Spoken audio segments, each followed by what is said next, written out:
St. Gianna Oratory presents Daily Thought of St. Francis de Sales for September 22nd. If you experience a great spiritual thrill in carrying out your practices of piety, do not change them. If you happen to omit anything that I have asked you to do, do not have scruples about it. Let this be the general rule of your obedience written in capital letters.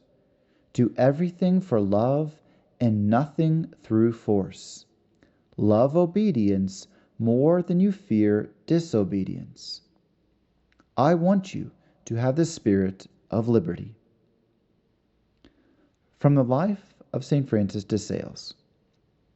To solemnly close the 40 hours at Canon on September 22nd, 1598, while Francis de Sales celebrated the Mass, Bishop Thomas Pobel, Bishop of St. Paul of the Three Castles, arrived in procession with the parishioners of Cluse and Solange, who had been walking for 2 days. There were also a large crowd of people from the highest mountains of Faucigny. Most of these pilgrims, dressed in white, walked barefooted, and all showed tremendous devotion and humility. This procession was followed by that of the high-ranking people of the Chablais, led by Governor Jerome de Lambert, who, on meeting Francis at the door, could not control his devotion, and falling to his knees with all the others said to him, "Ah, dear Provost, you are our Father, a blessed gift to us from God." The humble Francis made them rise immediately and led them to the bishop, so that they could accompany him before the Blessed Sacrament.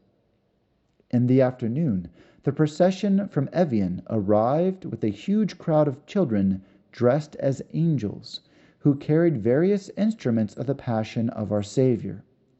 They recited very beautiful poems in honor of the Blessed Sacrament, recalling the fact that the prophet Elijah ate the bread carried to him by angels.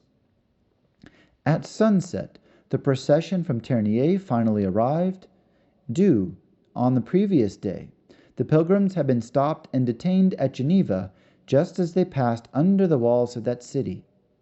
The holy apostle received them and embraced them with paternal affection.